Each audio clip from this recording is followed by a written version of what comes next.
आशा करता हूँ आप लोग बहुत अच्छे होंगे। आज मैं आपको बताने वाला हूँ टेंस, ठीक है। और टेंस हम लोग पढ़ने वाले हैं, लेकिन इस टेंस को ना बहुत ही हम लॉजिक से पढ़ेंगे, ठीक है। आपको मैं बिल्कुल कुछ भी रटाने वाला नहीं हूँ। इस सेशन में मैं बिल्कुल आपको कॉन्सेप्चुअल चीज पढ़ाऊंगा कि एक्चुअल में जो आपका टेंस का कॉन्सेप्ट होता है वो क्या होता है, क्योंकि आप एक बार यदि कॉन्सेप्चुअल चीज पढ़ लेते हैं तो फिर वो हमेशा के लिए आपके माइंड में रहती है। और आप टेंस एक्चुअल में हिंदी से आप इंग्लिश में तो आराम से बना ही लेंगे, बट इंग्लिश में भी कई बार टेंस से ना एरर आ जाता है, ठीक है। तो आप लॉजिक से यदि पढ़ेंगे ना तो उस एरर को भी बहुत ही इजीली आप फाइंड कर सकते हैं। तो पहले मैं वीडियो के स्टार्ट में सबसे पहले मैं बता दूं कि ये वीडियो जो है वो टेंस के टॉपिक पे होने वाली और दोनों बोर्ड के लिए बहुत ही बेनिफिशियल होगा। ये यूपी बोर्ड और सीबीएसई बोर्ड दोनों के लिए भी, ठीक है। तो वीडियो को स्टार्ट करते हैं। और मैं आपको सबसे पहले यदि आपको मैं बता दूं कि यदि आपको टेंस समझना है, ठीक है, तो टेंस यदि आपको समझना है ना तो आप एक वर्ड समझ लीजिए और इसी पे ना पूरा टेंस आपका डिपेंड है, ठीक है। वो आपका क्या है जी, एक्शन, ठीक है। ये एक्शन का क्या मतलब आप हिंदी में यदि आपका समझे तो एक्शन का मतलब हो गया ना कार्य, ठीक है। सब कुछ आपका ना टेंस पूरी तरह से ना एक्शन पे डिपेंड है, याद रखना। अब ये एक्शन यदि आपको समझ में आ गया ना तो पूरी टेंस आप आराम से समझ सकते हो। जरा मैं समझा देता हूँ आपको। एक्शन देखो, एक्शन पता है एक बुक किसको बोलते हैं मेरे भाई, जैसे आप समझो यहाँ पे समझो जरा, ये स्लीप है तो स्लीप का मतलब क्या होता है, आप बोलेंगे सोना, तो ये आपका क्या हो गया, एक्शन हो गया, ठीक है। जैसे ना आप बोले गो, तो गो भी आपका क्या है, एक्शन है। वैसे आप बोल दो ना कम, तो कम भी क्या है आपका है, एक्शन है। अब ये जितने भी काम को बताने वाले वर्ड होते हैं ना वही आपके क्या होते हैं, एक्शन। और ये पूरा टेंस ना आपका एक्शन पे ही डिपेंड है, ठीक है। तो वीडियो को स्टार्ट करते हैं। मैं आपको एक एक टेंस पढ़ाने वाला हूँ, ठीक है। आपका प्रेजेंट इंडेफिनिट से लेके जितना भी टेंस है ना मैं सारा टेंस आपको पढ़ाऊंगा, वो भी लॉजिक से, कुछ भी रटाऊंगा नहीं मैं आपको, ठीक है। तो स्टार्ट करते हैं। और सबसे पहले आप देख सकते हैं तो जो आपका सबसे पहला टेंस हमको पढ़ना है वो पढ़ना है ना प्रेजेंट इंडेफिनिट, ठीक है जी। तो प्रेजेंट इंडेफिनिट को आई नो कि आप कई बार ताती है तो है पढ़े होंगे, बट आपको ना ऐसे नहीं पढ़ना, क्योंकि आप ऐसे पढ़ेंगे ना तो वो हिंदी में तो चीजें समझ सकते हैं बट इंग्लिश में जब वो आएगी ना तो फिर आप नहीं समझ पाएंगे, ठीक है। तो आप सबसे पहले ना इसको लॉजिकली समझे कि सबसे पहले ना प्रेजेंट इंडेफिनिट का आपका जो टेंस होता है ना वो होता क्या, ठीक है जी। तो देखो, जो आपका प्रेजेंट इंडेफिनिट का टेंस होगा ना वो पता है क्या होता है, आपका डेली एक्शन होता है, याद है, डेली रूटीन होगा, ठीक है। पहले तो आप समझो, मतलब समझो, यानी कोई भी आपका एक्शन है, समझना, कोई भी ऐसा काम है ना मेरे भाई जिसको आप रोज करते हो, डेली करते हो, ठीक है, वो आपका जो टेंस होगा ना वो पता है क्या होता है जी, प्रेजेंट टेंस। जैसे आप नॉर्मल एग्जांपल लो, जैसे आप बोलते हो ना मैं स्कूल जाता हूँ, इसका क्या मतलब है, आप जैसे बोलते हो मैं स्कूल जाता हूँ, इसका मतलब है कि आप रोज जाते हो, डेली जाते हो, ठीक है। तो वो आपका जो डेली डेली एक्शन होगा ना, याद रखना, वो आपका क्या होगा जी, प्रेजेंट इंडेफिनिट होगा, ठीक है। दूसरा आप समझ सकते हैं, यहाँ पे आप देख सकते हो, या तो ये क्या कह रहा है जी, आपका रिपीटेड एक्शन होगा, ठीक है। रिपीटेड एक्शन का मतलब ये चीजें हैं कि कोई भी एक ऐसा काम है, कोई भी आपका एक ऐसा एक्शन है ना, ठीक है, जो हर बार ना रिपीट हो। रिपीट का क्या मतलब, बार बार रिपीट होता है। जैसे आप समझो, जैसे आप बोलते हो, समझो, आप एक सेंटेंस लेते हो, जरा मैं आपको हिंदी में समझाता हूँ, एक लिख देता हूँ, ठीक है। जैसे मैं ऐसे बोलूं कि मैं ठीक है मैं खाता हूँ, ठीक है, आप समझना जरा, आप ऐसे बोल देते हो कि मैं खाता हूँ, ठीक है। अब समझो जरा, आपने हिंदी में लिख लिया कि मैं खाता हूँ, इसका क्या सेंस आता है। आप क्या एक बार खाते हो उसके बाद जिंदगी में कभी नहीं खाते हो क्या, आप हमेशा इस एक्शन को क्या करते हो मेरे भाई, रिपीट करते हो। आज खाओगे, फिर कल खाओगे, तो ये आपका एक्शन क्या है, रिपीट होता है, बार बार रिपीट होता है। तो ऐसे ही आपका टेंस क्या बनेगा जी, आपका प्रेजेंट इंडेफिनिट, ठीक है। हाँ, एक चीज सबसे इंपॉर्टेंट है ना, एक चीज हैबिचुअल एक्शन भी आपका क्या होता है जी, इसमें आपका प्रेजेंट इंडेफिनिट होता है। अब आप कहेंगे सर हैबिचुअल एक्शन क्या, देखो मैं बताता हूँ हम हैबिचुअल एक्शन क्या है। जैसे मान लो कोई ट्रेडिशन है, ठीक है। अब ट्रेडिशन का मतलब क्या है मेरे भाई, ट्रेडिशन का मतलब आप हिंदी में देखोगे नहीं तो मान लो कोई आप बोलते हो ना परंपरा, ठीक है। आराम से समझो, वीडियो भले लंबा हो जाए लेकिन ना इसको आप समझेंगे बहुत ही, एक एक चीजें आप एक बार समझ लो, फिर अभी देखो कितना इजीली इसको आप सॉल्व कर सकते हो, ठीक है मेरे भाई। अब यहाँ पे देखो, अब यहाँ पे हैबिचुअल एक्शन जो है, अब हैबिचुअल एक्शन का मतलब कोई ट्रेडिशन हो गया, कोई परंपरा है, और उस परंपरा को ना हम हर बार करते हैं, बार बार करते हैं उसको, बार बार रिपीट करते हैं, एक हैबिट हो जाती है, एक आदत हो जाती है, ठीक है। ऐसी एक्शन भी आपका क्या होगा जी, प्रेजेंट इन। जैसे एग्जांपल में मैं समझो आपको ऐसे समझाता हूँ कि आप ऐसे बोलते हो ना मेरे भाई कि दिवाली, ठीक है, समझना, आप बोले ऐसे कि दिवाली हर साल, ठीक है, हर साल क्या करते हैं जी, हम मनाते हैं। ठीक है, अब समझो जरा। अब आप ये बोल रहे हैं कि यदि दिवाली हर साल मनाते हैं तो एक बात बताओ, जब जब आपका एक साल बीतेगा वो हर साल आप क्या करेंगे, आप दिवाली को मनाएंगे नहीं, तो इसका एक्शन बार बार रिपीट हो रहा है ना। कोई एक आप देखेंगे ये फेस्टिवल है और हर साल आप यदि इसको मना रहा है तो ये आपका कौन सा एक्शन हो गया भाई, हैबिचुअल एक्शन हो गया। ठीक है, तो कोई भी आपका डेली रूटीन है, रिपीटेड एक्शन है, हैबिचुअल एक्शन है, ठीक है, ये सब आपके कौन से टेंस होंगे, आपके हमेशा प्रेजेंट इंडेफिनिट होगा। ठीक है, आप ऐसे ही पहचानिएगा, चाहे वो हिंदी में लिखा है चाहे वो आपका इंग्लिश में लिखा है। ये देखो सबसे लास्ट और मोस्ट इंपॉर्टेंट चीज ना आप याद रखो ना, यूनिवर्सल फैक्ट। अब यूनिवर्सल फैक्ट को ना हिंदी में बोलते हैं सार्वभौमिक सत्य।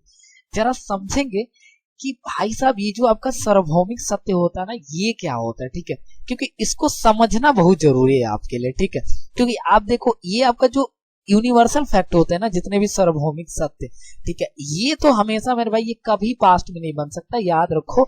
ये हमेशा ना बनेगा आपका, जब भी आप बनाएंगे तो इसका जो टेंस होता है ना वो प्रेजेंट इंडेफिनिट यूज करते हैं, याद रखो।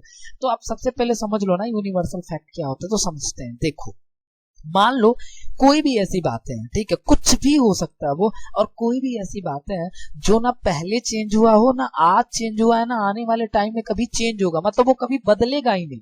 ठीक है, आप समझो, अब आपके दादाजी के जमाने से जो बातें चलती आ रही हैं, आज आप भी उस चीज को कर रहे हैं, फिर आने वाले टाइम में भी होगा, तो वही आपका क्या होगा, यूनिवर्सल फैक्ट। जैसे देखो आप बोलते हो ऐसे कि समझो, आप ऐसे यदि बोलो आप कि सूरज, ठीक है, सूरज पूरब से, ठीक है, आप ऐसे बोलो ना, सूरज पूरब से निकलता है। ठीक है, एक बात बताओ, ये कहीं पे भी आपका यदि लिखा हुआ ये वर्ड, तो आप इसको पढ़ो ना जरा। आप क्या कहना है कि सूरज पूरब से निकलता है, इसका क्या मतलब है। अच्छा एक बात बताओ, क्या कोई ऐसा टाइम भी था क्या पहले कि पूरब आपका पश्चिम से निकल रहा हो, दक्षिण से निकल रहा हो, कि आप एक पड़ोसी के घर से निकल रहा हो। भाई साहब ऐसा तो कोई टाइम ही नहीं रहा होगा, ये पहले भी आपका क्या होता था, पूरब से ही निकलता था। ठीक है, और आज भी तो निकलता है, और आने वाले टाइम में भी तो निकलेगा ना। तो ऐसे जितने भी आपके ना सेंटेंस होंगे या फिर जितने भी स्टेटमेंट होंगे, यही आपके क्या होंगे, यूनिवर्सल फैक्ट होंगे। और याद रखना, जब भी यूनिवर्सल फैक्ट आएगा उसको कैसे बनाना, आपको प्रेजेंट इंडेफिनिट से यूज करोगे। आप इसको ऐसे ही बोल सकते हो कि सूरज पश्चिम में ढलता है, तो भाई वो तो पहले से ढलता आ रहा है ना, आज भी तो ढलता है और आने वाले टाइम में भी ढलेगा। ऐसा थोड़ी कि उसका एक्शन बंद हो जाएगा या फिर नहीं होगा, किसी और तरफ चला जाएगा। तो ये जितने भी एक्शन है वही आपके क्या होते हैं जी, यूनिवर्सल फैक्ट होते हैं। आई होप कि इतना क्लियर हो गया आपको। अब देखो प्रेजेंट इंडेफिनिट को आपको ऐसे ही पहचानना है कि समझो, या तो डेली रूटीन होगा, या तो रिपीटेड एक्शन होगा, या तो हैबिचुअल एक्शन होगा, या तो क्या होगा भाई, यूनिवर्सल फैक्ट होगा। जैसे ये चीजें आ गई ना तो समझ जाना, ठीक है, ये प्रेजेंट इंडेफिनिट है। जरा एग्जाम्पल में मैं कुछ आप यहाँ पे देख सकते हैं सेंटेंस है, ठीक है, आप इसको समझो। आप यहाँ पे देखना ये क्या कह रहा है, ये कह रहा है कि हम रोज, ठीक है, क्रिकेट खेलते हैं, सही है ना। ये देखो क्या कह रहा है, रोज, तो क्रिकेट खेलने का यहाँ पे एक्शन हो रहा है ना, देखो जरा, तो यहाँ पे एक्शन कर रहे हैं आप खेलने का, और इसने बोल भी दिया भैया हम रोज करते हैं। तो याद करो डेली जो आपका एक्शन होगा वो क्या होता है, प्रेजेंट इंडेफिनिट। कौन सा टेंस हो गया, प्रेजेंट इंडेफिनिट। ठीक है, देखो हिंदी में ऐसा ही पहचान सको, मैं हमेशा रोता हूँ। भाई एक बात बताओ, तुम किसी से बोल रहे हो यदि ऐसा ना कि हम हमेशा रोता हूँ, सॉरी मैं हमेशा रोता हूँ, ठीक है, तो यहाँ पे क्या चीज है, अब मैं हमेशा रोता हूँ कि मतलब तुम्हारे ये रोने का जो एक्शन है बार बार रिपीट होता, मतलब थोड़ी सी बात हुई नहीं तो हमेशा रोते रहते हो, रोते रहते हो। तो ये चीजें हमेशा जो आपका मैं बताया था ना, रिपीटेड एक्शन है, बार बार जो रिपीट होगा वो क्या होगा, प्रेजेंट इंडेफिनिट। कौन सा टेंस आपका होगा, प्रेजेंट इंडेफिनिट। आप हिंदी में ऐसे ही पहचानेंगे, ठीक है। अब वो रूल आप भूल जाओ जो आप ताती पढ़ते हो ना, उससे सारी चीजें सॉल्व होने वाली नहीं, ठीक है। तो आप बिल्कुल लॉजिक को पकड़ो और इसी से पढ़ना है आपको।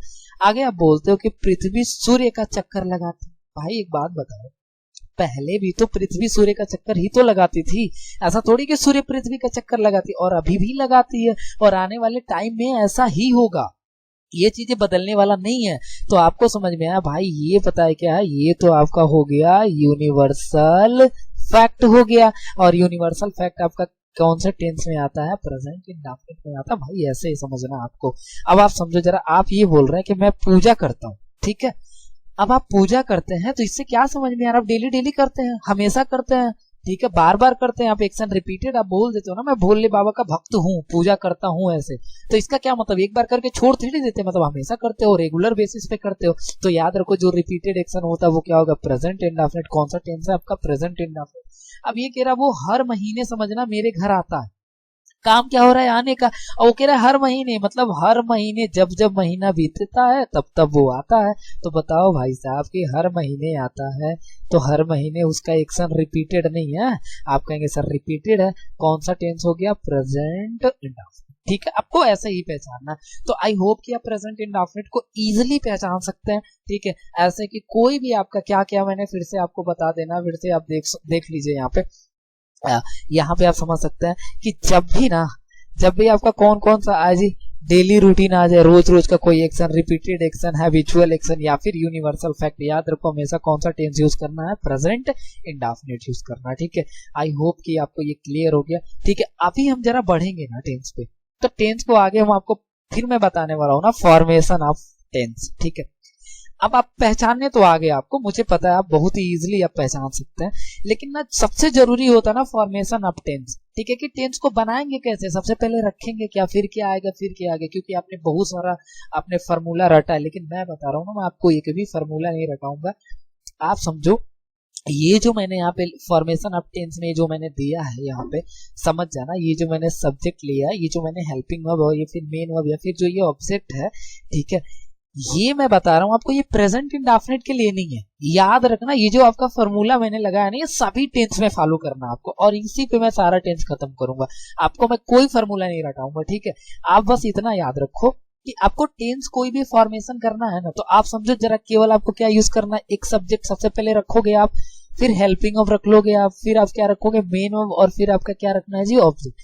इसी पे सारा टेंस मैं आपको बताने वाला हूँ। ठीक, तो समझो, अब आप यहाँ पे, हाँ एक चीज याद रखना, इसमें थोड़ा सा टर्म्स एंड कंडीशन आएंगे, कुछ चीजें होंगी, ठीक है, जो मैं आगे आपको बताऊंगा। लेकिन अभी आप इतना समझो कि जब भी आप टेंस बनाओगे ना, तो सबसे पहले आपको क्या रख लेना, सब्जेक्ट, उसके बाद क्या रखोगे, हेल्पिंग वर्ब, उसके बाद क्या रखोगे, मेन वर्ब, उसके बाद क्या रखोगे, ऑब्जेक्ट। ठीक, मैं जरा फिर से आपको क्लियर कर, देखो सब्जेक्ट, जैसे मान लो अब कोई भी आपका ना पूरा टेंस है, तो उसमें आपको पता है ना एक एक्शन होगा, और इस एक्शन में जो ना एक्शन को करने वाला होगा, जो काम को करेगा, वही आपका क्या होगा, सब्जेक्ट। अब ये हेल्पिंग वर्ब कहां से आएगा, तो हेल्पिंग वर्ब ना टेंस के अकॉर्डिंग आएगा, याद रखना इसको। ठीक, वो टेंस के अकॉर्डिंग मैं आगे पढ़ाऊंगा आपको हेल्पिंग वर्ब। ठीक, वो आ जाएगा। देखो मेन वर्ब याद रखो भाई साहब कि एक्शन वर्ब, ऐसे आप याद रखो। अब एक्शन वर्ब का मतलब क्या है कि कोई भी सेंटेंस है, और सेंटेंस में जो काम होगा ना, जो सब्जेक्ट जिस एक्शन को करेगा, वही आपका क्या हो गया, मेन वर्ब। जैसे समझो, मैं एक एग्जांपल ले लेता हूँ, जैसे मैं ऐसे बोलूं, समझना कि मैं, ठीक है, मैं ऐसे बोल दूं कि मैं सोता हूँ, ठीक है, समझना ध्यान से। अब मैंने यदि बोल दिया मैं सोता हूँ, तो एक बात बताओ मेरे भाई, यहाँ पे एक्शन क्या हो रहा है, आप बोलेंगे सर सोने का, तो एक एक्शन जो हो रहा है ना सोने का, यही आपका क्या बन जाएगा, मेन वर्ब बन जाएगा।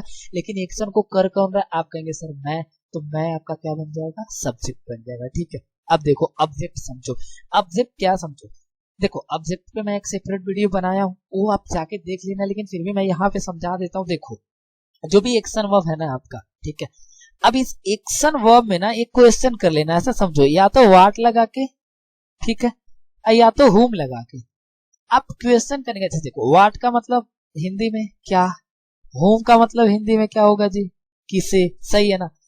अब ये मेन वर्ब से जैसे ही तुम क्वेश्चन पूछोगे ना, व्हाट और होम लगा के, अब यहाँ पे देखोगे जो भी आंसर मिलेगा ना मेरे भाई, वही आपका क्या हो गया, ठीक है। अब समझो जरा, जैसे मैं एक एग्जांपल लेता हूँ, मैं ऐसे लिख दूं कि मैं, समझना, मैं एक क्या करता हूँ जी, अच्छा ऐसे लिख लो, मैं एक तोता, भाई बहुत दिन हो गया यार तोता देखे, मैं एक तोता क्या करता हूँ, ऐसे कर देता हूँ, पकड़ता हूँ, ठीक है, यहाँ पे समझना, पकड़ता हूँ। अब जरा समझो, ठीक है। अब एक बात बताओ, यहाँ पे काम क्या हो रहा है, कहेंगे सर ये पकड़ने का काम होगा, ठीक है। अब यहाँ पे काम को कौन कर रहा है, तो मैं, तो ये आपका क्या हो गया, सब्जेक्ट हो गया, ठीक है। इसके बारे में नहीं पता है, लेकिन ये कह रहा है पकड़ता हूँ, यही तो आपका, देखो ये एक्शन हो रहा है, तो ये आपका क्या हो गया, मेन वर्ब। अब आपने मेन वर्ब मिल गया, अब आपको फाइंड क्या करना है, ऑब्जेक्ट। तो समझो मैंने बोला ना, मेन वर्ब में आपको क्वेश्चन करना है, क्या लगा के, व्हाट या फिर होम, मतलब क्या या फिर किसे, पढ़ो इसको।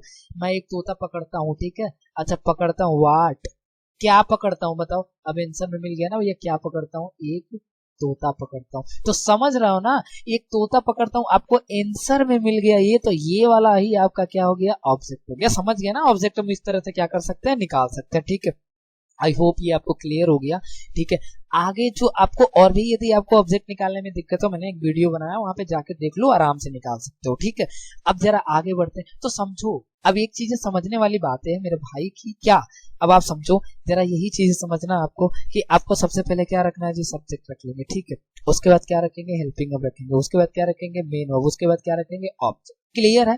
हाँ, टर्म्स एंड कंडीशन आएंगे इसमें, वो आगे बताऊंगा, लेकिन ये फॉर्मूला ना सभी टेंस में आपको फॉलो करना है, याद रखना, चाहे वो प्रेजेंट इंडेफिनिट, प्रेजेंट कंटीन्यूअस, सब में फॉलो करना है। ठीक, तो आपको मैं फार्मूला फॉर्मेशन बता दिया ना टेंस का कैसे होता है, तो आपको याद रखना है subject, helping verb, main verb और ऑब्जेक्ट, इतना याद रखो। आगे का चीजें मैं खुद बताऊंगा कि कैसे क्या करना है। ठीक है, अब जरा देखो, जरा इतना चीजें आगे, अब यहाँ पे समझो, अब हम आ गए यहाँ पे प्रेजेंट इंडेफिनिट में। ठीक है, क्योंकि अब सबसे पहले ना प्रेजेंट इंडेफिनिट को बनाना ही हमको सीखना है, याद रखो। ठीक है, तो आपको क्या याद रखना, आपको याद रखना कि देखो प्रेजेंट इंडेफिनिट जो है ना, ठीक, ये इसके जो हेल्पिंग वर्ब होंगे ना, वो क्या होगा आपका, डू है। ठीक है, और क्या है जी, और आपका ये क्या हो गया जी, डज हो गया, यानी डू हेल्पिंग वर्ब, और क्या हो गया आपका, डज। ये आपके आते हैं हेल्पिंग वर्ब, किसमें हेल्पिंग वर्ब यूज करेंगे हम, प्रेजेंट इंडेफिनिट के टेंस में। ठीक, इतना क्लियर आपको समझ में आ गया। अब समझो यहाँ पे, लेकिन ये कुछ पॉइंट है, जरा पढ़ते हैं इसको। ये क्या कह रहा है, ये कह रहा है कि वी डू नॉट यूज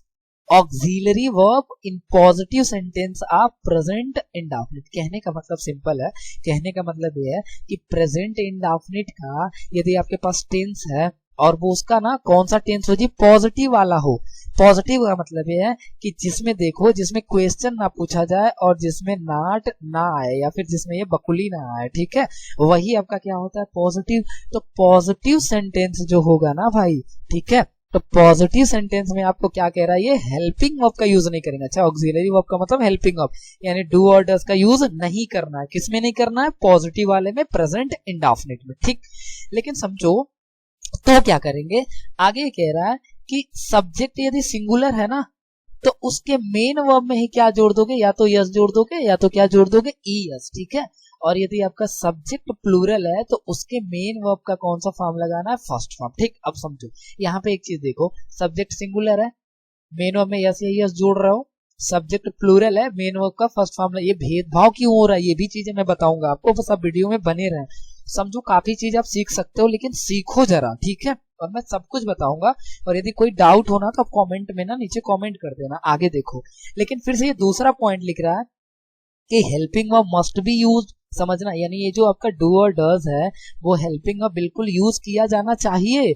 किसमें जी, negative and interrogative sentence of present indefinite. कहने का मतलब प्रेजेंट इंडेफिनिट का यदि इंट्रोगेटिव आ गया, इंट्रोगेटिव का मतलब जिसके लास्ट में बकली है, और निगेटिव का मतलब जिसमें क्या लगा है, नॉट लगा। तो जैसे ही किसी सेंटेंस में नॉट लगा है और ये आपका इंट्रोगेशन मार्क लगा है, याद रखना उसमें आपको हेल्पिंग वर्ब का यूज, डू और डज का यूज करना है। केवल किसमें नहीं करना है, तो प्रेजेंट इंडेफिनिट का जो पॉजिटिव सेंटेंस होगा ना, उसमें आपको क्या करना है, हेल्पिंग वर्ब का यूज नहीं करना। ठीक है, इतनी बातें आपको समझ में आ गई। ठीक है, लेकिन हमको क्या सीखना है, सुनो, मैं अभी आपको बताया था ना, आपको अभी मैंने बताया कि ये जो समझो, ये जो आपको मेन वर्ब में यस या यस जोड़ना है, ठीक है, तो आप देख रहे हैं कि जब आपका सब्जेक्ट सिंगुलर है तो आप मेन वर्ब में यस या यस लगा रहे हैं, लेकिन जैसे ये प्लूरल हो रहा है मेन वर्ब में यस या यस नहीं लगा रहे, तो ये भेदभाव क्यों हो रहा है, ये समझना सबसे जरूरी है। ये चीजें आप समझ लेंगे तभी जाके आप ना, जब टेंस से इंग्लिश में एरर आपसे पूछेगा तो आप उसको सॉल्व कर सकते हो, और बनाने में भी बहुत हेल्प मिलने वाला। ठीक है, अब समझो यहाँ पे हम इस स्लाइड में आ गए, और इस स्लाइड में जरा मैं एक चीज आपको समझाता हूं, और वो पता है क्या जी, एक्शन वर्ब। अब आप सबको पता है कि एक्शन वर्ब यही होता है, देखो जरा, स्लिप है, कम है, लॉफ है, किल है, कैच है, गो, बताओ ये सब के सब एक्शन वर्ब है ना, आप कहेंगे हाँ है। ठीक, अब समझो, जो आपके जितने भी दुनिया में एक्शन वर्ब है ना, मैं सारे एक्शन वर्ब की बात कर रहा हूँ, जितने भी एक्शन वर्ब है, ठीक है, जितने भी आपके एक्शन वर्ब है, याद रखना सारे के सारे जो एक्शन वर्ब होते हैं ना, वो प्लूरल होते हैं, याद रखो। जैसा समझो, मान लो मैंने कहीं पे लिख दिया, कहीं पे ऐसे, और कहीं भी सेंटेंस में मैंने लिख दिया ना, यहाँ पे समझो मैंने, मान लो मैंने लिख दिया टीच, समझना, तो टीच का मतलब क्या होगा, आप कहेंगे सर टीच का मतलब हो गया ना पढ़ाना। तो देखो ये जो आपका टीच का मतलब पढ़ाना है ना, याद रखो ये क्या है, एक्शन वर्ब है, और एक्शन वर्ब हमेशा आपका क्या होता है, प्लूरल होता है। ठीक है, तो यहाँ पे देखो ये जो आपका स्लीप है, ये जो आपका कम है, यहाँ पे आप देख सकते हैं ये जो आपका स्लीप लिखा है, ये जो आपका कम है, ये आप लाफ लिखे हैं, किल, कैच, गो। हाँ ऐसे सारे वर्ड, तो ये सबके सब क्या है जी, आप कहेंगे सर प्लूरल है। लेकिन देखो इसके लास्ट में ना जैसे ही तुम क्या लगाओगे, समझना, जैसे ही इसके लास्ट में ना यस लगाओगे या फिर ईएस लगाओगे, ठीक है, ये देखो यहाँ पे लगा हुआ है ना लास्ट में ईएस या फिर यस ईएस, देखो यहाँ पे, तो इसके लास्ट में जैसे तुम यस या ईएस लगाओगे ना, ये चीजें तुरंत किसमें कन्वर्ट हो जाएंगी, सिंगुलर में। जैसे समझो, मान लो कहीं पे मैंने लिखा, समझो मैंने यहाँ पे कहीं पे लिख दिया ना, ठीक है, कि किल, समझो, तो किल एक्चुअल में क्या है, आप कहेंगे सर एक्चुअल में ये प्लूरल है, लेकिन इसको सिंगुलर बनाना है तो क्या करोगे, इसके लास्ट में यस लगा दोगे, क्या बन गया, सिंगुलर। मतलब मेन वर्ब आपका जितना भी एक्शन वर्ब होता है सबके सब क्या होते हैं, सबके सब आपके प्लूरल होते हैं, याद रखना। और जैसे इसके लास्ट में यस लगेगा, यस लगेगा, यस लगेगा, ठीक है, ये चीजें आपकी तुरंत क्या बन जाएंगी जी, आपका सिंगुलर बन जाएंगे। इतनी बात आपको क्लियर है, मुझे पता है, ठीक है। अब आगे देखो जरा यहाँ पे समझो, अब ये देखो ना, जैसे मान लो कहाँ पे यस जोड़ना है और कहाँ पे ईएस जोड़ना है, ये बातें जानना तो आपको समझना पड़ेगा। देखो ऐसे, अब ऐसे याद रखो, कोई मेन वर्ब है जिसके लास्ट में यस आया हो, यस एच आया हो, डबल एस आया हो, सी एच आया हो या फिर ओ आया हो, तो ऐसे वर्ड के लास्ट में जैसे ये सब आएंगे ना, वहां पे क्या जोड़ देना, ईएस जोड़ देना, याद रखो, ठीक है। अब अदर आ गया, उसको छोड़ के तो क्या जोड़ लोगे, यस जोड़ लोगे। जैसे देखो यहाँ पे स्लिप है, ठीक है, तो स्लिप को मान लो हमको ये प्लूरल है, सिंगुलर बनाना, तो इसमें क्या जोड़ोगे, तुम कहोगे सर या तो यस जोड़ेंगे या तो ईएस। एक बात बताओ मेरे भाई, जब यस या ईएस जोड़ना होगा तो हम ऐसा थोड़ी कि जहां मर्जी वहां जोड़ देंगे, उसका लॉजिक है ना, कहाँ पे यस जोड़ेंगे, कहाँ पे ईएस। तो जिसके लास्ट में क्या आएगा, yes, yes H, double S, C H O, उसके लास्ट में ईएस जोड़ेंगे। तो एक बात बताओ, इनमें से कोई वर्ड आया है लास्ट में, नहीं आया, तो क्या जोड़ती हो, यस। और मैंने बोला देखो कम, तो कम में भी देखो यहाँ पे कहीं भी ई नहीं है, तो आपने क्या जोड़ दिया, यस जोड़ दिया। लेकिन लॉफ में देख लो कोई वर्ड आया है, नहीं, तो आपने क्या जोड़ दिया, यस जोड़ दिया। ये देखो किल, कोई वर्ड यहाँ पे आया है ये वाला, नहीं, तो यस जोड़ दिया। लेकिन देखो कैच, सी एच आया है, देखो यहाँ पे सी एच कहाँ गया, हाँ ये सी एच, आपने क्या जोड़ा लास्ट में, ईएस। इसको क्या बनाने के लिए, सिंगुलर बनाने के लिए। आई होप इतना आपको क्लियर है कि एक्शन वर्ब जो होता है ना आपका, याद रखना हमेशा वो प्लूरल होता है, ठीक है। हाँ सिंगुलर कैसे बना सकते हो, जैसे उसके लास्ट में यस जोड़ोगे या फिर ईएस जोड़ोगे, वो चीजें आपकी क्या बन जाएगी, सिंगुलर बन जाएगा, ठीक है। इतना मुझे पता है कि आपको क्लियर हो गया है, ठीक है। तो अब इतना यदि क्लियर है तो हम थोड़ा सा आपको पीछे लेके चलेंगे, कहाँ पे, यहाँ पे। अब आ जाओ, मैं इसका लॉजिक आपको ना बहुत ही इजीली समझाते हैं, तो अब आप समझ जाएंगे। देखो यहाँ पे समझो, अब यहाँ पे सब्जेक्ट सिंगुलर है, ठीक है, तो मेन वर्ब में क्या जोड़ दिया इसने, यस या ईएस। लेकिन यहाँ पे जब सब्जेक्ट प्लूरल है ना, तो मेन वर्ब का फर्स्ट फॉर्म है, ऐसा क्यों हो रहा है ये हमको जानना है, ठीक है। अब समझो, देखो भाई पूरे ग्रामर की रूल ये है, समझो कि यदि यहाँ पे सब्जेक्ट आपका सिंगुलर है, ठीक है, याद रखना, ठीक है, यदि आपका सब्जेक्ट सिंगुलर है तो याद रखना इसके साथ जो मेन वर्ब आएगा, जो वर्ब आता है ना, वो भी आपका क्या होता है जी, सिंगुलर आता है, ठीक। ये पूरा एग्रीमेंट है, पूरे ग्रामर के रूल में बता रहा हूँ। यदि आपका सब्जेक्ट सिंगुलर है, वर्ब भी क्या आएगा, वो भी क्या आएगा, सिंगुलर आएगा, याद रखना है इसको। लेकिन समझो यदि वहीं पे आपका सब्जेक्ट प्लूरल है, ठीक है, तो आपका ये जो वर्ब आएगा ना, ठीक है, ये भी आपका क्या होना चाहिए, प्लूरल है। यानी समझ में एक चीज आया कि सब्जेक्ट पे डिपेंड है, ठीक है। यानी सब्जेक्ट आपका सिंगुलर है तो आपका क्या आएगा, वर्ब भी क्या आएगा, सिंगुलर आएगा। और यदि सब्जेक्ट आपका प्लूरल है तो आपका वर्ब भी क्या आएगा, प्लूरल आएगा। आप समझोगे, मैं यहाँ पे एक काम करता हूँ ना, मैं यहाँ पे लिख देता हूँ, ठीक है, जरा एक मिनट रुक जाओ, मैं थोड़ा सा इसको इरेज कर देता हूँ। अरे भैया इरेजर तो आ जाओ, ठीक है। अब देख लो, मैं इसको इरेज करता हूँ और मैं तुम्हारे लिए ना 2 सेंटेंस लिख रहा हूँ इंग्लिश में, जरा समझना, ठीक है। जैसे मान लो मैंने यहाँ पे लिखा, यहाँ पे किसी का नाम लिख देता हूँ मैं, जैसे किसी का भी नाम लिख सकते हैं, ले लो, आ जाओ। यहाँ पे मैं एक नाम ले लेता हूँ ना, भोली का, ठीक है। मैं ऐसे बोलूं कि भोली, ठीक है, ईट, क्या खाती है वो, ईट द मीट। मान लो मैंने ये बोल दिया कि भोली जो है ना वो ईट खाती है, सॉरी मीट खाती है। आगे समझो, और मैं इसी सेंटेंस को सिर्फ देखो मैं चेंज करूंगा, यहाँ पे भोली नहीं लगाऊंगा मैं थोड़ा दूसरा सेंटेंस यूज कर, जैसा दे, ठीक है। अब मैं यहाँ पे लिख दूं कि दे ईट व्हाट, द मीट। अब समझोगे, एकदम आराम से समझना, ठीक है। समझो यहाँ पे, समझो ये भोली है, तो कहोगे सर भोली सब्जेक्ट है, ठीक है, ये सब्जेक्ट तो है लेकिन कैसा सब्जेक्ट है, तो आप कहेंगे सर ये ना सिंगुलर सब्जेक्ट है। समझो, तो एक बात बताओ मुझे, जब सिंगुलर सब्जेक्ट है तो वर्ब भी कैसा आना चाहिए? तुम कहोगे सर सब्जेक्ट यदि सिंगुलर है ना तो वर्ब भी कैसा आना चाहिए? सिंगुलर आना। तो देखोगे जरा, भोली सिंगुलर है और ये एक्शन वर्ब है, याद करो एक्शन वर्ब क्या होता है, तो तुम कहोगे सर एक्शन वर्ब तो प्लूरल होता है। तो एक बात बताओ, जब ये सिंगुलर है और ये प्लूरल है, क्या चलेगा? कहोगे सर नहीं चलेगा। तो जब नहीं चलेगा तो अब क्या करना पड़ेगा? इसको सिंगुलर बनाना पड़ेगा, और आपको पता है सिंगुलर बनाने के लिए यस जोड़ोगे। अब ये सही हो गया कि भोली ईट्स द मीट, इसीलिए रूल बना कि सब्जेक्ट यदि सिंगुलर है तो उसके मेनों में यस जोड़ देंगे। अब समझो इसका जरा देखते हैं। अब ये कह रहा है कि दे, अब कहोगे सर दे है, तो दे कहोगे ना, दे आपका क्या है? सब्जेक्ट है। बट मैं पूछूंगा कैसा सब्जेक्ट, तो तुम कहोगे सर प्लूरल सब्जेक्ट। और जब ये प्लूरल सब्जेक्ट है तो एक बात बताओ, इसके साथ जो यहाँ पे वर्ब आया है, जो मेन वर्ब आया है, तो ये जब प्लूरल है तो ये भी तो प्लूरल होगा। तो एक बात बताओ, मेन वर्ब तो हमारा पहले से ही प्लूरल होता है, तो जब ये भी प्लूरल ये भी प्लूरल, दोनों बैलेंस अभी सेंटेंस क्या सही है। इसीलिए जब सब्जेक्ट प्लूरल होता है तो भाई आप मेन वर्ब में क्या करते हो? यस यस नहीं जोड़ते हो, बल्कि क्या लगा देते हो? First form. तो ये इसका पूरा आपका क्या होता है? कॉन्सेप्ट होता है। आई होप कि आप ये समझ गए होंगे। और याद रखना यहीं से एरर बनता है सेंटेंस में, ठीक है, और मैं आगे आपको दिखाऊंगा कैसे क्या चीजें होती हैं।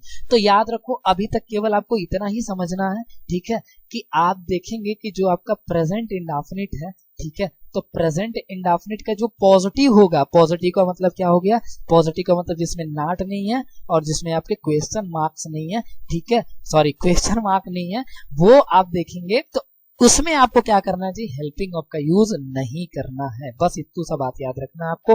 हाँ, दूसरी बात ये है कि तो हेल्पिंग ऑफ का यूज करेंगे नहीं तो क्या करेंगे? तो उसके मेन वर्ब में ऐसे यस जोड़ेंगे या तो नहीं जोड़ेंगे, कहाँ जोड़ेंगे, कब जोड़ेंगे, सब पता है आपको, ठीक। अब समझो, मैं ना इसका एग्जाम्पल लेके समझा देता हूँ आपको, ताकि ये आपको ना और क्लियर हो जाए, ठीक है। वीडियो मुझे पता है थोड़ा लंबा होगा, बट मैं इसको अच्छे से ही ऐसे मैं आपको बता देता हूँ, एक बार समझ लें आप, ठीक है। अब देखो, आपने ये बोला कि श्रेया सड़क पर नाचती है, समझो, इसे समझो ना जरा। आप कहोगे सर श्रेया सड़क पर नाचती है, तो यानी श्रेया हमेशा नाचती है। हो सकता है कि वो इंस्टा पे रील बनाओ, नाच रही हो, ठीक है, नाचती हो, जब जब उसका मर्जी करेगा तब तब नाचती है। तो आप इसको पढ़ो ना, ये कह रहा है कि श्रेया सड़क पर नाचती है, आपके माइंड में तुरंत जाएगा मतलब हमेशा नाचती है वो, ठीक है भाई। जो हमेशा नाचती है तो ये क्या हो गया? आपका रिपीटेड एक्शन है, बार बार ये रिपीट होता है, उसका जब मर्जी तब वो नाचती है, और रिपीटेड एक्शन प्रेजेंट इन नाम। लेकिन देखो यहाँ पे पॉजिटिव वाला है ना भाई, कहोगे हाँ सर पॉजिटिव वाला है तो इसमें हेल्पिंग ऑफ का यूज नहीं करना है। तो आप देखो, मैंने आपको फॉर्मूला सिखाया था ना, ठीक है, मैंने आपको फॉर्मूला सिखाया था, यहाँ देख लो कि सबसे पहले आपको क्या लगाना है, सबसे पहले आपको सब्जेक्ट लगाना है, फिर हेल्पिंग ऑफ, फिर मेन ऑफ, फिर क्या जी? ऑब्जेक्ट। यही तो सिखाया था मैं आपको। तो इसको जरा देख लो, तो जब इतना आप सीखे थे तो अब जरा इसी से हम बनाएंगे भी, ठीक है, समझो। अब देखो जरा, यहाँ पे क्या करना है कि श्रेया जो है वो सब्जेक्ट है, तो आप क्या रखोगे? सबसे पहले सब्जेक्ट रख लोगे। देखो हिंदी में कैसे बनाओगे, ठीक है, ये हो गया श्रेया, ठीक। अब कहोगे सर श्रेया, अब हेल्पिंग ऑफ लगाना, लेकिन प्रेजेंट इंडेफिनिट के पॉजिटिव में तो हेल्पिंग ऑफ नहीं लगाएंगे ना, तो हेल्पिंग ऑफ छोड़ दो ना, आप क्या लगाओगे? मेन ऑफ लगाओगे। तो कहोगे सर मेन ऑफ ना यही है नाचने वाला। तो एक बात बताओ, तुम कहोगे सर नाचने का ना डांस होता है, सही है ना जी। एक बात बताओ, श्रेया सिंगुलर है, कहोगे हाँ सर सिंगुलर है, लेकिन ये तो प्लूरल है, मैंने बताया ना मेन वर्ब हमेशा प्लूरल होता है। तो इसको सिंगुलर बनाने के लिए आपको यस लगाना पड़ेगा। क्या हो जाएगा? श्रेया डांसेस। और डांसेस करती वाट, क्या नाचती है? देखो कुछ मिला? नहीं मिला। किसे नाचती है? कुछ नहीं मिला। जब कुछ नहीं मिला तो आगे जो बच जाएगा ना उसको उल्टा यहाँ पे क्या? सड़क पर। तो आप क्या लिखोगे? आप लिखोगे ऑन द रोड। अब देखो एकदम आराम से ये सेंटेंस आपका क्या हो गया जी? बन गया, ठीक है। ये देख लो जरा, ये कह रहा है कि लड़के रोज झूठ बोलते हैं, ठीक। तो भैया लड़के रोज झूठ बोलते हैं, भाई सही भी बात है। तो आप क्या कर रहा है? देखो यहाँ पे कह रहा है रोज, तो डेली एक्शन याद करो। डेली एक्शन क्या होता है? प्रेजेंट इंडेफिनिट होता है। तो आप कहोगे सर सबसे पहले हम क्या करते हैं? सब्जेक्ट रख लेंगे। तो सब्जेक्ट क्या लिखोगे? द बॉयज, ठीक है। तो यहाँ पे क्या है कि द बॉयज हो गया, तो द बॉयज आपका क्या है? सब्जेक्ट है, ठीक है। अब उसके बाद से कहोगे सर हेल्पिंग ऑफ आता है, लेकिन प्रेजेंट इंडेफिनिट के आपका पॉजिटिव वाले में हेल्पिंग नहीं यूज करना, आपको डायरेक्ट मेन वर्ब लेना है। तो मेन वर्ब में क्या जी? बोलना। तो याद रखो यहाँ पे क्या हो जाएगा जी? हमेशा याद रखो टेल होगा, ठीक है।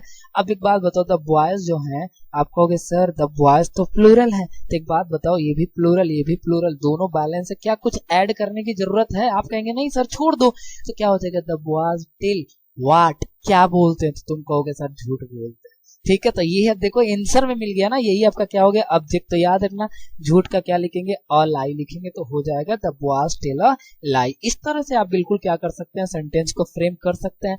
लेकिन समझो, आप कहेंगे सर ये तो आपका पॉजिटिव पॉजिटिव है बना दिए, लेकिन जरा निगेटिव बना के दिखाइए। तब तो उसी फार्मूले से, भाई मैं बता रहा हूँ ना, उसी फार्मूले से आपको ना मैं निगेटिव भी बना के दिखाऊंगा। जरा देखो, बस आपको इतना याद रखना है कि ये जो नाट है ना, not is used just before main verb, कि नाट जब भी आप यूज करेंगे ना तो मेन वर्ब के जस्ट पहले आपको करना, याद रखना है इतना, ठीक है। यानी मेन वर्ब के पहले आपको क्या यूज कर लेना है, नाट। हमको समझ में आ गया कि भैया जब जब हमको मेन वर्ब लगाना है उसके पहले नटी आना है, मतलब नाट लगाना है। ठीक, क्लियर है, क्लियर है।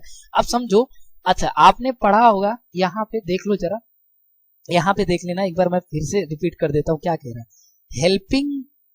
अच्छा यहाँ पे समझो, एक मिनट, यहाँ पे ना हेल्पिंग वर्ब छूट गया है, ठीक है। यानी helping verb must be used in negative and interrogative sentence. यानी आप जैसे इंट्रोगेटिव होगा, जैसे ही आपका निगेटिव होगा तो हेल्पिंग वर्ब यूज होगा। यानी आप क्या बनाने जा रहे हैं, आप बनाने जा रहे हैं निगेटिव। तो याद आया कि निगेटिव में हम क्या करना है जी, आपको हेल्पिंग वर्ब यूज करना है। तो एक बात बताओ, सबसे पहले क्या करोगे, सर यहाँ पे लेंची दिया है, ठीक है, लेंची नहीं है लेंचो है, याद रखना, वो मिसस्पेल्ड हो गया, ठीक है। तो यहाँ पे क्या हो गया, लेंचो हमारा क्या था, सब्जेक्ट है, ठीक है। तो हम सबसे पहले सब्जेक्ट यूज करते हैं, फिर हेल्पिंग वर्ब। तो एक बात बताओ, सुनो ध्यान से, जो आपका प्रेजेंट इंडेफिनिट में हेल्पिंग वर्ब यूज होता है वो क्या होता है, आप कहोगे सर डू होता है और डज होता है। तो मैं आपको एक बात बता दूं कि देखो, ये जो आपका डू होता है ना, ये एक्चुअल में मेन वर्ब है, ठीक है। और देख लो, इसके लास्ट में ईएस लगा के यहाँ पे क्या बनाया गया, डज। तो एक बात बताओ, जो मेन वर्ब होता है वो तो प्लूरल होता है, लेकिन इसके लास्ट में ईएस जब लग जाता है तो वो चीजें आपका क्या बन जाती है, सिंगुलर। यानी डज सिंगुलर और डू किसके लिए आएगा, प्लूरल के लिए। मतलब जब भी प्लूरल सब्जेक्ट हो डू यूज करिए, सिंगुलर सब्जेक्ट हो डज यूज करिए। तो एक बात बताओ, लेंचो क्या है, लेंचो एक किसी आदमी का नाम है, तो ये सिंगुलर है, क्या यूज करोगे, डज यूज करोगे, हेल्पिंग वर्ब, सही है। उसके बाद हेल्पिंग वर्ब के बाद से क्या आता है, मेन वर्ब। तो मेन वर्ब कहोगे सर ये बेचना, यही ना है, लेंचो मीट नहीं बेचता तो बेचना। लेकिन एक बात बताओ, मेन वर्ब के पहले ही तो नाट लगाना है, तो सबसे पहले मेन वर्ब लगाओ। अब यहाँ पे क्या, सॉरी, मेन वर्ब से पहले क्या लगाओ, नाट लगाओ, और बेचने का क्या हो जाएगा, यहाँ पे सेल हो जाएगा। ठीक, इतना क्लियर है। अच्छा समझो, अब जो मेन वर्ब में तुम याद करो, यस लगाते थे या फिर ईएस लगाते थे, जैसे ये डू और डज आएगा ना तो उसके मेन वर्ब में यस ईएस नहीं लगाना। क्यों, क्योंकि देखो लेंचो यहाँ पे ऑलरेडी यहाँ पे ईएस लग गया, तो ये मेन वर्ब का कौन सा फॉर्म आएगा, फर्स्ट फॉर्म आएगा, ठीक है। तो याद रखना, ये मेन वर्ब का फर्स्ट फॉर्म आएगा, यानी क्या हो जाएगा, Lencho does not sell what, क्या नहीं बेचता, बेचता है वो। तो आप कहेंगे सर मीट बेचता नहीं बेचता, तो आप क्या लिख लेंगे, द। अब ये क्या हो गया, मीट। ये देखो लास्ट में ऑब्जेक्ट है, बाकी कुछ है ही नहीं है, बन गया आराम से। अब वही चीज है कि हम चाय नहीं पीते हैं, ठीक है जी, आप चाय नहीं पीते, मुझे पता है आप क्या पीते हैं जी, और कोल्ड कॉफी पीते हैं, ठीक है। कई लोग होते हैं ना भैया, वही चीज है कि चाय क्या, वो चाय कभी मिला ही ना हो फिर भी बोलते no no I don't like take tea, ठीक है, आई प्रेफर टू टेक, ऐसा बोलते ना, I prefer to take coffee. तो वही चीज है, आप समझो, यहाँ पे कह रहा है कि हम चाय नहीं पीते हैं। आप इसको बनाओ, सब्जेक्ट क्या रखोगे, कहोगे सर सब्जेक्ट आपका वी हो गया, हमने वी रख दिया। अब कहोगे सर हेल्पिंग वर्ब, तो हेल्पिंग वर्ब क्या आ जाएगा, वी प्लूरल है तो डू आ जाएगा। आप समझो यहाँ पे कह रहा नहीं, अब यहाँ पे देखो, समझो सब्जेक्ट आपको रखना है, समझो मैं फिर लिख देता हूँ, सब्जेक्ट रखना है, फिर हेल्पिंग वर्ब रखना है, फिर मेन वर्ब रखना है, और फिर क्या रखना है, ऑब्जेक्ट, यही ना है। तो एक बात बताओ, आपने सब्जेक्ट रखा, हेल्पिंग वर्ब, अब मेन वर्ब, लेकिन मेन वर्ब से पहले ही तो ये नाट आएगा, तो आप क्या करो जी, यही नटिया लो, आराम से हो गया। अब ये मेन वर्ब, तो मेन वर्ब क्या है जी, यही है पीना ना, तो अब क्या कर लोगे, यहाँ पे हम कर लेंगे, अच्छा समझो ड्रिंक का यूज नहीं करेंगे, चाय पीने के लिए याद करो हमेशा क्या यूज करते हैं, हम टेक का यूज करेंगे। यानी होगा वी डू नॉट टेक वाट, तो आप कहोगे सर चाय, तो क्या हो जाएगा, टी। देखो आराम से बन गया। तो आई होप कि इतना आपको क्लियर है ये, और इतना आप आराम से बना सकते हैं, चाहे वो निगेटिव हो चाहे वो पॉजिटिव हो, सिंपल वे में आप इसको क्या कर सकते हैं, बना सकते हैं। ये फॉर्मेशन में मैंने बता दिया, बस आपको इतना ही याद रखना है कि मेन वर्ब के पहले ही क्या आता है जी, नाट आता है, याद रखना, इतना याद रहेगा, सब क्लियर हो जाएगा, ठीक है। अब समझो, ये तो पूरा फॉर्मेशन की बात हो गई, ठीक है। आप कैसे ना किसी भी टेंस को आप बनाएंगे, ठीक है। तो अब समझो, अब आगे जरा ये समझ लो, अब कहोगे सर ये तो हो गया ना, अब जरा मुझे ये भी तो बताइए, आपके इंट्रोगेटिव यदि आ जाता है तो हमको किस तरह से बनाना है वो भी मैं बताऊंगा, और फॉर्मूला चेंज नहीं करना है। आप बस इतना याद रखो कि आपको सबसे पहले पता है क्या रखना है, सब्जेक्ट, उसके बाद क्या रखना है हेल्पिंग वर्ब, उसके बाद क्या रखना है मेन वर्ब, उसके बाद क्या रखना है ऑब्जेक्ट, और बाकी का जो आगे का देश दुनिया आएगा ना उसको क्या कर देना, रख लेना। ठीक, इतनी बात क्लियर है आपको? हो गया सर क्लियर है। अब देखो इंट्रोगेटिव जरा समझोगे तो इंट्रोगेटिव ना दो तरीके का आपका होगा, एक होता है yes or no type question और एक क्या होगा जी WS टाइप क्वेश्चन। ठीक, बहुत इजी है, मैं बताता हूं आपको। देखो yes or no type question में ना शुरू में ये वर्ड आपको देखने को मिल जाएगा क्या, हिंदी में बता रहा हूं, ठीक है। और यहाँ पे देखोगे WH ना जैसे बीच में कहीं पे आ जाए, जैसे आप देखो वाई कहीं पे है, ठीक है, वेन है, ठीक है जी, हाउ है, मतलब जितने भी WH वाले हैं, ठीक है। अब आप किसी में तो और भी ना है, जैसे आप वेयर है, ठीक है। अब मैं पूरा क्या लिखूं, हु है, ठीक है, और क्या जी हु में, मतलब जितने भी WH ये वाले जब भी आ जाएंगे तो यही आपका क्या हो गया WH। समझो, मैं समझा देता हूँ क्या करना है, कुछ नहीं, आप समझो। जब भी yes or no type question होगा मतलब शुरू में क्या होगा समझो, आप ना बस इतना याद रखना, जब भी yes or no type question आएगा ना तो सबसे पहले आपको उठा के क्या रखना, हेल्पिंग वर्ब, बस इतना याद रखो। जो टेंस का हेल्पिंग वर्ब होगा ना वो सबसे पहले आ जाएगा, बाकी सेम चलेगा, subject helping verb main verb object, बस यही समझना कि जैसे एस आर नो आएगा तो वो चीजें आपकी ना सबसे पहले क्या लिख लेना, हेल्पिंग वर्ब। ठीक है, अब WH समझो। अब WH में आपको समझना है कि जैसे WH आएगा ना तो आपको सबसे पहले WH रखेंगे, फिर क्या रख लेना, हेल्पिंग वर्ब, बस इतना सा बात याद रखना। मतलब इंट्रोगेटिव में आपको सबसे पहले क्या रखना है, जब भी आपका क्या आ गया मतलब yes or no type question है तो सबसे पहले आप हेल्पिंग वर्ब रखेंगे। ठीक, लेकिन वहीं पे यदि WH टाइप क्वेश्चन है तो सबसे पहले WH को रख लेंगे, जैसे why, when, how, where, who, इसको रख लेंगे, उसके बाद तुरंत हेल्पिंग वर्ब, बाकी यही फॉर्मूला है, subject helping verb main verb object. कैसे इंप्लीमेंट करोगे वो चीजें भी मैं ना आपको बता रहा हूँ, ठीक है, जरा इसको आराम से समझो, एग्जाम्पल लेके, कोई इशू नहीं है, बिल्कुल आराम से बनाते हैं। ठीक, देखो यहाँ पे, अब यहाँ पे कहोगे सर ये क्या कह रहा है कि क्या मुस्कान तितली पकड़ती है। ठीक, प्रेजेंट इंडेफिनिट है, समझ में आ गया। और प्रेजेंट इंडेफिनिट में जो आपका हेल्पिंग वर्ब होता है वो क्या होगा, डू और डस। क्लियर है, आप कहेंगे सर क्लियर है। और ये जो हेल्पिंग वर्ब आता है किसके अकॉर्डिंग आता है, सब्जेक्ट के अकॉर्डिंग। तो एक बात बताओ, यहाँ पे क्या दिया है, मैंने क्या बताया कि जब भी क्या आया ना उसके पहले ना आप सबसे पहले हेल्पिंग वर्ब रख लो, बस इसके प्लेस पे हेल्पिंग वर्ब रख लो, बात खत्म। तो एक बात बताओ, यहाँ पे मुस्कान का नाम और मुस्कान किसी लड़की का नाम है, इतना तो जानते ही हो तुम लोग। और ये ना सिंगुलर है क्योंकि एक की बात कर रहा हूं, तो यहाँ पे समझो सिंगुलर के लिए क्या आएगा, डज आएगा। तो तुम कहोगे सर एक काम करते हैं ना, सबसे पहले क्या रख लेते हैं, हेल्पिंग वर्ब, खत्म ना, खत्म कहानी, यही करना।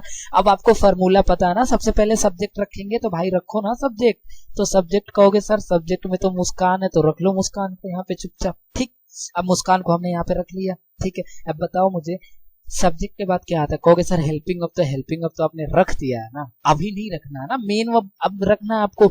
आगे बढ़ जाओ, मेन वर्ब कहोगे सर ये पकड़ती है, तो आप कहेंगे सर पकड़ती है तो हम पता है क्या लगा लेते हैं, कैच लगा, क्योंकि कैच का मतलब होता है पकड़ना, हो गया डज मुस्कान कैच। अब समझो जब भी आप यहाँ पे मेन वर्ब यूज करते हो, मेन वर्ब के बाद क्या यूज करते हो, ऑब्जेक्ट, तो इससे पूछ लो ना जरा, वो पकड़ती है, मुस्कान से पूछो मुस्कान क्या पकड़ती हो, तो वो कहेगी ना तितली पकड़ते हैं। ठीक है, तो देखो आंसर में जो आएगा वही ऑब्जेक्ट है, तो क्या होगा, लिखोगे कि does Muskan the catch what, butterfly. सही है ना जी, यहाँ पे देख लो जरा, यहाँ पे आराम से आप लिख सकते हो, कोई इशू नहीं है।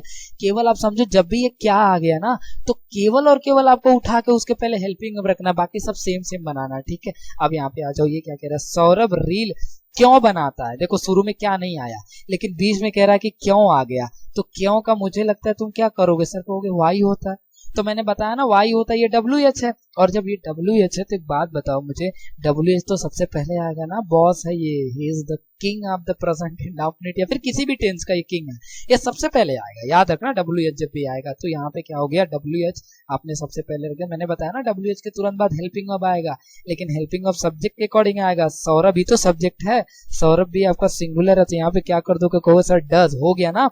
अब क्या रखोगे, तुमको फॉर्मूला पता है ना, सब्जेक्ट रखोगे तो सबसे पहले सब्जेक्ट क्या हो जाएगा, सौरभ, तो आप क्या लिखोगे, आप कहोगे सर इस काम करते हैं सबसे पहले सौरभ लिख लेते हैं। ठीक है, तो वाई डज सौरभ, हो गया। अच्छा सब्जेक्ट हो गया, सब्जेक्ट के बाद हेल्पिंग वर्ब तो रख लियो ना, हेल्पिंग वर्ब देख लो जरा, आपने रख लिया। उसके बाद मेन वर्ब, तो मेन वर्ब क्या है बताना जरा, आप कहोगे सौरभ रील, अच्छा बनाने का, तो बनाना का क्या होता है, आप कहोगे सर मेक होता है। ठीक है। तो यहाँ पे मेक हो गया, क्या बनाता है, व्हाट, ऑब्जेक्ट वही होगा। तो आप कहोगे सर ये रील बनाता है, तो क्या हो जाएगा, रील हो गया, लास्ट में बकुली है, बकुली लगा लो, यहाँ भी लगेगा। क्लियर है, इतना कहोगे सर क्लियर है। अब यहाँ पे देखो, इसी का निगेटिव भी मैं बना के दिखा देता हूँ आपको। यहाँ पे देखो रोशनी है ना, अच्छा ये समझो यार, ये छत नहीं है, छत है, ठीक है। और रोशनी छत पर क्यों नहीं आती है, समझो, कह रहा है कि रोशनी छत पर क्यों नहीं आती है, ठीक है। तो एक बात बताओ, फिर तो बीच में क्यों आ गया ना, तो जब क्यों आ गया तो कहोगे सर क्यों का मतलब पता है क्या होता है, वाई होता है। और वाई कहोगे सर ये डब्ल्यू एच है, तो डब्ल्यू एच तो सबसे पहले आएगा, मैंने आपको बताया। तो सबसे पहले क्या रखोगे, डब्ल्यू एच। इसके बाद हेल्पिंग ऑफ, हेल्पिंग ऑफ किसके अकॉर्डिंग आएगा, रोशनी के अकॉर्डिंग। रोशनी सिंगुलर है तो क्या लगा लोगे, डज। क्लियर है। अब यहाँ पे वाई डज, एक बात बताओ, अब इसके बाद क्या आएगा, इसके बाद सब्जेक्ट आएगा, क्योंकि आपको पता है हम सब्जेक्ट रखते हैं, उसके बाद क्या रखते हैं, हेल्पिंग ऑफ रखते हैं, उसके बाद मेन ऑफ रखते हैं, और उसके बाद क्या रखते हैं, जो ऑब्जेक्ट रखते हैं, यही ना जानते हो। तो क्या हो गया, वाई डज। अब सब्जेक्ट कौन है, रोशनी, तो रोशनी को लिखो ना चुपचाप, ठीक है। अब देखो कई बार रोशनी घर में रहती है फिर भी अंधेरा रहता है, ठीक है। तो यहाँ पे क्या हो गया, वाई डज रोशनी, ठीक है। अब यहाँ पे हमने सब्जेक्ट रखा, आप कहोगे हेल्पिंग ऑफ, तो सर हेल्पिंग ऑफ तो रख लिया ना, नहीं रखना है। मेन ऑफ, तो मेन ऑफ देखो काम क्या कर रही है, तो कहोगे सर ये ना काम क्या हो रही, अच्छा यही आने का, आती ही नहीं है, तो कहोगे कि व्हाई डज रोशनी, ठीक है। अच्छा देखो यहाँ पे नाट भी, तो एक बात बताओ मुझे, मैंने बताया ना मेन वर्ब के जस्ट पहले क्या करते हो, नटियाते हो। तो क्या करना आपको, मेन वर्ब के पहले नाट लगाना है, तो कहोगे हाँ सर लगाना है, नाट लगा लो। फिर मेन वर्ब, अच्छा आने का क्या हो जाएगा, कम हो जाएगा। अच्छा इसे जरा पूछोगे, वाट रोशनी क्या आती है, कुछ मिला। अब होम रोशनी किसे आती है, कुछ मिला, नहीं मिला। तो कहोगे सर ऑब्जेक्ट नहीं है, तो छोड़ दो ना, हो गया, खत्म करो, छोड़ दो रोशनी को यहीं पे। तो इस तरह से आप ना सारे, और एक चीज मैं और क्लियर करता हूं, मैं जितना भी आपको अभी ये टेंस बनाने का जो मैंने स्ट्रक्चर पढ़ाया है, वो देखो स्ट्रक्चर ये सेम सारे टेंस में फॉलो होगा। आगे मैं पढ़ाऊंगा प्रेजेंट कॉन्टिन्यूअस, ऐसे यूज करना। अब मैं स्ट्रक्चर नहीं बताऊंगा क्योंकि ये वीडियो लंबा हो गया, क्योंकि इसमें स्ट्रक्चर भी बताना। अगला वीडियो मैं आपको जब भी लेके आऊंगा प्रेजेंट कॉन्टिन्यूअस, ठीक है, तो वो वीडियो ना लंबा नहीं होगा। इसलिए लंबा नहीं होगा क्योंकि ये स्ट्रक्चर उसमें मुझे नहीं बताना, ठीक है। अभी आप स्ट्रक्चर सीख गए हैं पूरी तरीके से, ठीक है। तो आई होप कि ये क्लियर हो गया आपको, और मजा भी आया होगा। आप ऐसे कॉन्सेप्ट पढ़िए, कॉन्सेप्ट आप पढ़ेंगे तो पूरी तरह से टेंस को आसानी से आप सीख सकते हैं, ठीक है। आपको कुछ भी रटना नहीं है, आप ऐसे ही पढ़ते रहिए। और कोई भी आपको यदि डाउट है तो कमेंट करें, और किस टॉपिक पे वीडियो चाहिए वो भी आप कमेंट कर सकते हैं, ठीक है। वैसे मैं टेंस का पूरा सीरीज होगा, मैं पूरा टेंस आपको पढ़ाने वाला हूँ बहुत ही डिटेल में, ठीक है। तो याद रखो, आप कई बार ताती रट लेते हो, याद रखो ताती रटना नहीं है। मैं फिर से आपको एक बार रिपीट कर देता हूँ, ठीक है, कि आपको करना क्या है। तो आपको करना ये है कि आप प्रेजेंट इंडेफिनिट को पहचानोगे ऐसे ही, याद रखो, क्योंकि ये इंग्लिश में भी आपको बहुत हेल्प करेगा। आगे जब मैं प्रैक्टिस करवाऊंगा तो देखना कैसे क्या चीजें होती हैं, ठीक है। तो याद रखना आप, ये daily routine, repeated action, habitual action और यूनिवर्सल फैक्ट, ये सारे किसमें होंगे, आपके प्रेजेंट इंडेफिनिट, ठीक। ये सारी चीजें हो गई। आपको मैंने एक चीज और बताया, नाट कहाँ लगाते हैं जी, मेन वर्ब के जस्ट पहले। इंट्रोगेटिव हो और शुरू में जब भी क्या आ गया है तो इसको आप क्या रखोगे, हेल्पिंग ऑफ। और सबसे पहले डब्ल्यू एच आता है, डब्ल्यू एच के बाद तुरंत से क्या आता है, आपका हेल्पिंग ऑफ आता है, ठीक।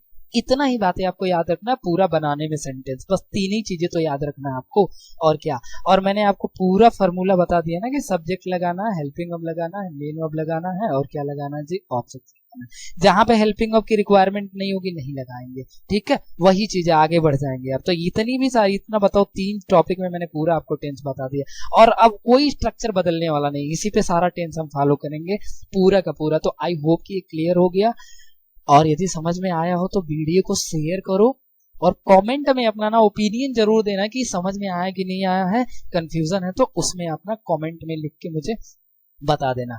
मिलते हैं नेक्स्ट वीडियो में, अगला सेंटेंस प्रेजेंट कॉन्टिन्यूअस में मैं बनाने वाला हूँ, नेक्स्ट डे वीडियो आएगा। तब तक के लिए मिलते हैं, bye bye, tata, take care. और वही है ना यार, चैनल को सब्सक्राइब करो, मैं आपको बहुत इजी वे में पढ़ाने वाला हूँ, सारी इंग्लिश को बिल्कुल गेम बनाने वाले हैं हम लोग, ठीक है। तो चैनल को सब्सक्राइब कर लो अभी तुरंत, ठीक है।